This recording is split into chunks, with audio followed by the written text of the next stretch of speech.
Good morning students.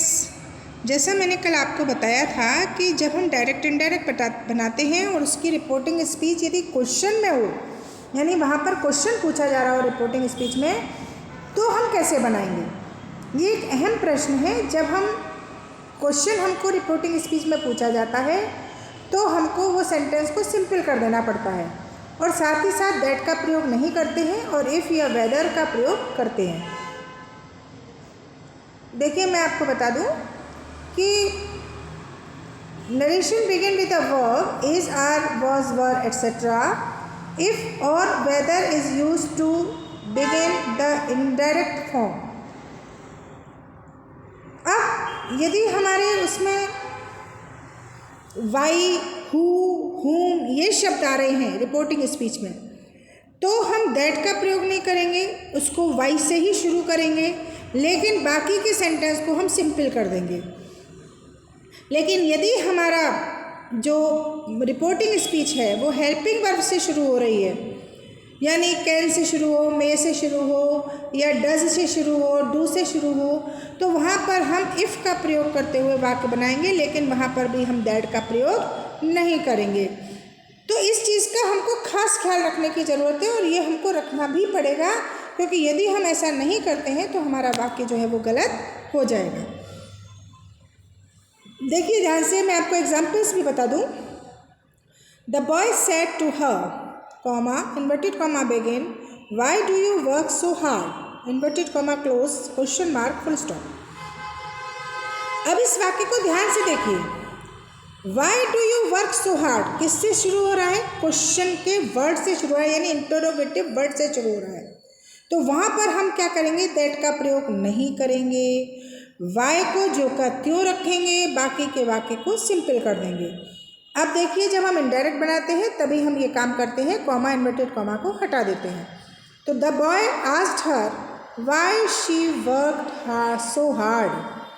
देखिए, हमने Y जो का त्यों रखा, लेकिन बाकी के वाक्य को हमने सिंपल कर दिया। तो बच्चों, ये बहुत ध्यान रखने की चीज़ है। अगर हम इतना सा ध्यान नहीं रखेंगे तो हमारा वाक्य गलत हो जाएगा और हमारे नंबर चले जाएंगे। क्योंकि ग्रामर जो होती है वो किस तरीके की होती है? वो होती है हमारे किस प्रकार की ग्रामर होती है हमारे, इसकी कहना चाहिए आपकी ये एक नंबर उसमें मायने रखता है। देखिए, ग्रामर में आपको अगर पूरा सही है तो फुल में से फुल नंबर मिलेंगे, व्याकरण सही है तो फुल में से फुल मिलेंगे, न्यूमेरिकल सही है फुल में से फुल मिलेंगे, मैथ सही है फुल में से फुल मिलेंगे। लेकिन अगर एक भी गलती है तो आपके नंबर कट जाएंगे। इसके साथ दूसरा सेंटेंस देखिए। Rita said to her teacher, comma, inverted comma begin, may I go out sir, question mark, inverted comma closed. Indirect में देखिए, Rita asked her teacher if she might go out. अब आप कहेंगे मैडम ये माइट कहाँ से आ गया? तो जब हमने चेंजेस पढ़े थे ना बेटा, इससे पहले वाली पीपीटी में चेंजेस पढ़े थे ना, तो कैन का कुड हो जाता है, शैल का शुड हो जाएगा और मे का माइट हो जाता है। तो देखिए, मे लगा है, हेल्पिंग वर्ब है, इसलिए हमने इफ़ लगाया है ना। इफ़ या वेदर हम लगा सकते हैं, वेदर भी लगा सकते हैं, इफ़ भी लगा सकते हैं, लेकिन जहाँ पर इंटरोगेटिव वर्ड से शुरू हो तो वहाँ पर वो वर्ड यूज़ होगा, दैट नहीं लगेगा दोनों प्रकार के वाक्यों में, और सेंटेंस सिंपल हो जाएगा। समझ में आ गया बेटा? अब ये नीचे का सेंटेंस देखिए, मैं आपको एक करके भी बता देती हूँ कि I said to him, comma, inverted comma begin, what is the matter, question mark, inverted comma close. अब इसको कैसे बनाएंगे? I said to him what the matter was. देख लिया, मैंने व्हाट लगाया और बाकी के वाक्य को सिंपल कर दिया, इसकी जगह वॉज आ गया, क्योंकि प्रेजेंट में का पास्ट में चेंज हो जाएगा। इसके बाद आइए, कुछ वाक्य ऐसे होते हैं जो इम्पेरेटिव होते हैं। When the reported speech is an imperative sentence, the reporting verb must be changed to some such verb as signifies a command, advice, request, prohibition, etc. The imperative mode is changed into the infinitive to verb. अब इसमें क्या होता है? हम to का प्रयोग करते हैं, दैट इसमें भी नहीं लगाएंगे, टू लगाएंगे बेटा, है। अब देखिए, जैसे मैं कोई कमांड दी जा रही है तो वहाँ पर कमांड का प्रयोग करेंगे, कोई बात कही जा रही है तो वहाँ आस्क लगाएंगे, कोई रिक्वेस्ट करी जा रही है तो रिक्वेस्टेड लगाएंगे, कोई मतलब आप ये समझो एडवाइस दी जा रही है या कोई चीज़ के लिए मना किया जा रहा है तो वहाँ पर प्रोहिबिशन लगाएंगे। जैसे डायरेक्ट में देखिए, the teacher said to the boy comma inverted comma begin shut the door, inverted comma close full stop. अब देखिए ये बनता कैसे है, इनडायरेक्ट में the teacher asked the boy to shut the door. कुछ नहीं किया हमने, कोई चेंज नहीं किया, सिर्फ क्या किया, टू शट द डोर। है ना इजी? ग्रामर बहुत इजी है यदि हम उसको ध्यान से पढ़ें, समझें और सुनें। फिर डायरेक्ट में देखिए, the boy said comma inverted comma begin papa exclamatory sign forgive me this time. अब ये क्या कर रहा है, बच्चा रिक्वेस्ट कर रहा है अपने पापा से कि इस बार मुझे माफ़ कर दो। तो वहाँ पर हम क्या लगाएंगे, इनडायरेक्ट में देखिए, the boy requested his papa to forgive him that time. अब दिस का दैट हो गया, ध्यान रखिएगा, दिस का दैट हो गया। इसी तरीके से बहुत सारी चीज़ें हमको देखने को मिल जाती हैं। तो ये आपके डायरेक्ट इनडायरेक्ट मैंने ख़त्म कर दिए। इसके बाद आ जाइए, मैं आपको सिखाने जा रही हूँ नॉन फाइनाइट। नॉन फाइनाइट में सबसे बड़ी चीज़ क्या होती है कि नॉन फाइनाइट भी कितने प्रकार के होते हैं, 3 प्रकार के। जैसे वर्ब होते हैं 2 प्रकार के, फाइनाइट और नॉन फाइनाइट। अब हम आज क्या सीख रहे हैं, नॉन फाइनाइट। नॉन फाइनाइट 3 प्रकार के होते हैं, इन्फिनेटिव, जीरंड और पार्टिसिपल।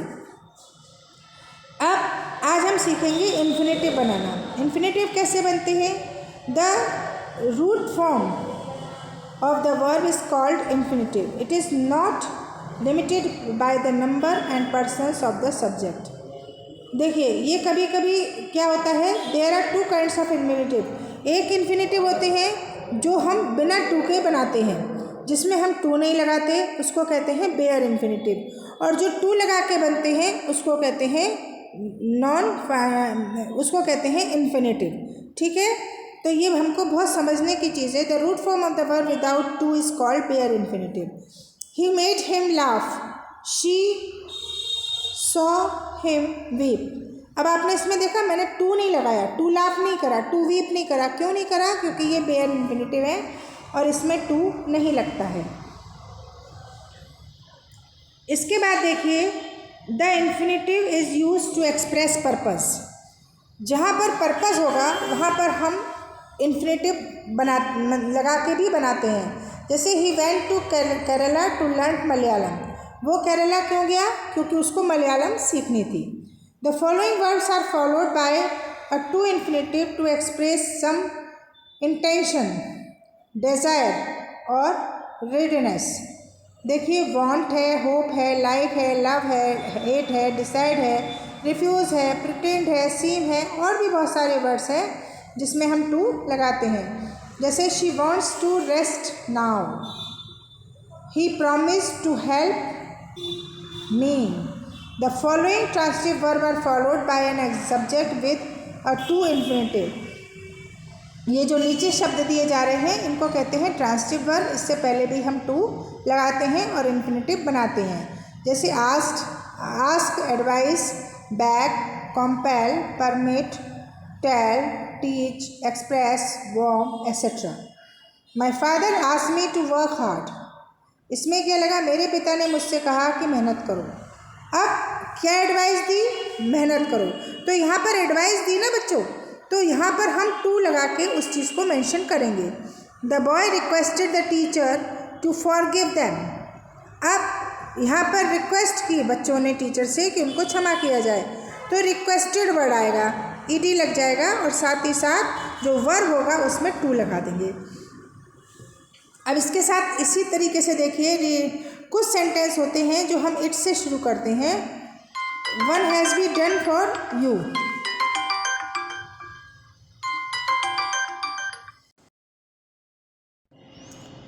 तो यहाँ पर देखिए सेंटेंस लिखा हुआ है, swimming is a good exercise.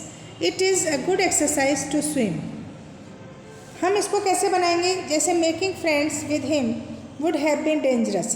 तो इसको बनाएंगे कैसे, it is dangerous to make friends. ठीक है, it is dangerous to make friends. जैसे ऊपर के सेंटेंस को बनाया कैसे गया, swimming is a good exercise, तो it is a good exercise to swim. तो कैसे बनाएंगे, ये भी बन सकता है it is dangerous to make a friend, या to make a friend it is dangerous, ऐसे भी बनाया जा सकता है। दोनों तरीके से ये सेंटेंसेस बन सकते हैं। अब rewrite the following sentence using an infinitive, one has been done for you, I am so tired that I can not finish the work in time. अब देखिए इस प्रकार के सेंटेंसेस बहुत सारे आते हैं आपके एग्जाम में।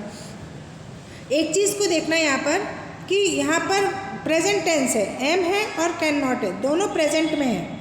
तो I am too tired to finish the work in time, ठीक है।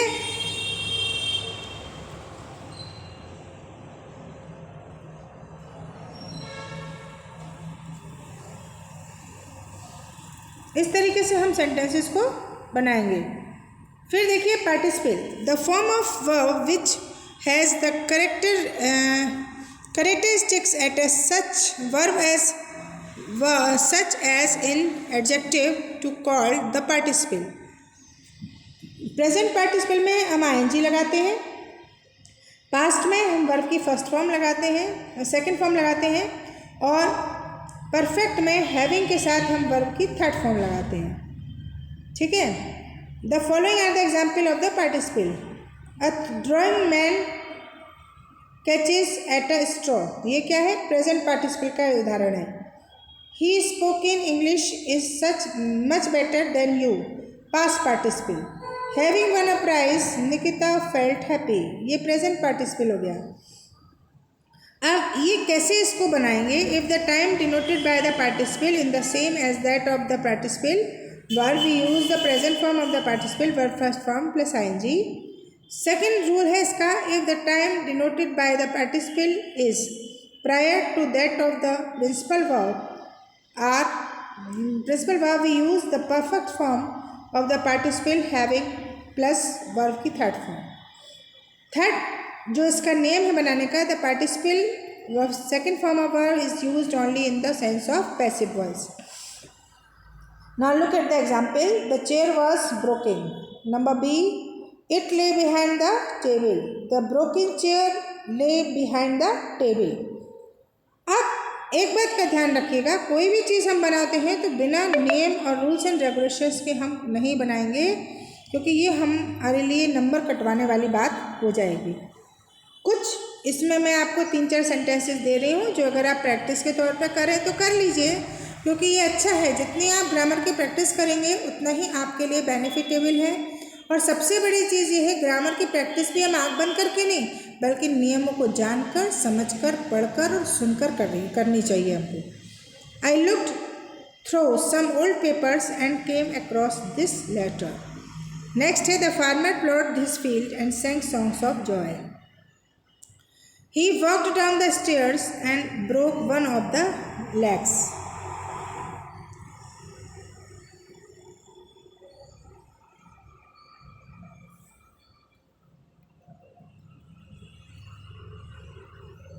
अब इसके बाद ये आपको कुछ सेंटेंसेस दिए हैं जो आपको जोड़कर अपने हिसाब से बनाने हैं। ये आपके लिए बहुत कंपलसरी चीज़ है, ठीक है।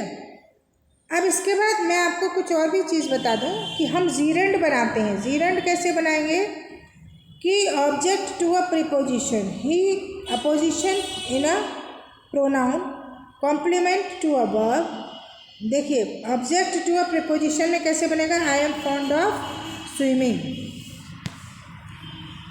ये प्रीपोजिशन लगा दिया हमने यहाँ पर ऑफ जीरेंड बनाने के लिए। जीरेंड में ing लगता है बेटा, ध्यान रखना। जीरेंड जब हम बनाते हैं तो ing ज़रूर लगता है। In apposition to a pronoun, it is no use weeping. फिर कॉम्प्लीमेंट में to a verb, my favourite hobby is gardening. The following verbs can take to infinitive as well as gerund. ये जो नीचे verb आपको बताए गए हैं ये इन्फिनेटिव में भी काम आते हैं और जीरेंड में भी काम आते हैं, जैसे allow, advice, attempt, begin, learn, like, regret, remember etcetera. अब टू इन्फिनेटिव हम लगा के जब इसको बनाएंगे तो he intends to live here, देखिए टू लग गया, इट मीन्स ये इन्फिनेटिव हो गया। We refer to travel by air, इसमें भी टू लग गया ट्रेवल में, तो ये इन्फिनेटिव हो गया। फिर ही इंटेंड्स लिविंग हियर, उसकी क्या इच्छा है, वो यहाँ रह रहा है। जहाँ पर रहा है लग गया और आईएनजी लग गया तो वो जीरेंड बन गया। We prefer travelling by air, ध्यान दीजिए सेंटेंस एक ही है, एक को टू लगा के बनाया तो वो इन्फिनेटिव बन गया, एक में वर्ब में आईएनजी लगा दी तो वो हमारा जीरेंड बन गया। The following verbs of sensation can take a bare infinitive as well as gerund. अब कुछ सेंटेंसेस ऐसे होते हैं जो बेयर इन्फिनेटिव लगाकर ही अच्छे बनते हैं या जीरेंड में। तो ये देखिए, she saw me cross the road, इसमें हमने टू नहीं लगाया क्योंकि क्रॉस के साथ टू कभी लगता नहीं है।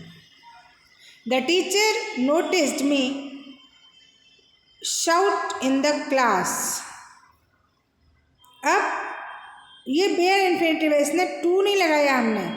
The teacher notice me, teacher ने देखा कि मैं क्लास में शोर मचा रहा हूँ, ठीक है, शोर मचाता हूँ मैं क्लास में, तो ये टीचर ने देखा, तो इसमें हमने टू नहीं लगाया, इन्फिनेटिव बनाया बट बेयर इन्फिनेटिव बनाया। The teacher notice me shouting in the class, अब इसमें चूंकि हमने शाउटिंग में आईएनजी लगा दिया तो ये हमारा जीरेंड बन गया। आइए कुछ सेंटेंस हम जीरेंड में बनाएं। I propose to starting a new business. I proposed starting a new business. तो इसमें हमने टू नहीं लगाया, टू लगाते तो first form of the verb लगाना पड़ता, हमने टू नहीं लगाया, हमने स्टार्ट में आईएनजी लगा दिया, इसलिए हमारा वहाँ पर वो जीरेंड बन गया। Does she intend to live here forever? अब इसमें देखिए, Does she intend living here forever? Life नहीं, लिविंग कर दिया इसको, जहाँ लिविंग किया वहाँ पर ये हमारा जीरेंड तैयार हो गया बनकर। तो ये जो सारी चीज़ें हैं ये हमको बहुत ध्यान से देखने की चीज़ें हैं बेटा, इसको अच्छे से पढ़िए। जितने पीपीटीज आपको भेजे जाते हैं वो पीपीटी आप अच्छे से नोट डाउन करिए एक सीक्वेंस में, और उसको अच्छे से पढ़िए, समझिए और उसको अच्छे से लिखिए ताकि आपको याद हो जाए। और सबसे बड़ी बात है, यदि आपको कोई प्रॉब्लम वहाँ पर जा भी रही है तो please come to school in your at the day of your offline classes and consult with your subject teacher. If you have any problem in any subject please consult with the teacher and sort out your problem immediately. Okay, maybe you are not understand the things which we will given in the PPTs. Okay, so please come to school to attend the offline classes and maybe your problem becomes sort out by the teacher at a random. हो सकता है वहीं के वहीं आपकी problem offline classes में teacher आपको sort out कर दे, तो इसलिए हमारा ध्यान से समझना पढ़ना बहुत ज़रूरी है। सो आज आपका कोर्स जो है वो बिल्कुल ख़त्म हो चुका है। अब हमको क्या देखना है, केवल जो समझाने वाली चीज़ें, जैसे अनसीन पैसेज आपको आते हैं बेटा, नोटिस, मैसेज, नोट मीटिंग, ये सब पहले के पीपीटीज में जा चुके हैं, सारा कोर्स आपका ख़त्म हो चुका है। सो बच्चों, have a nice day. Thank you very much to listen me properly. Okay.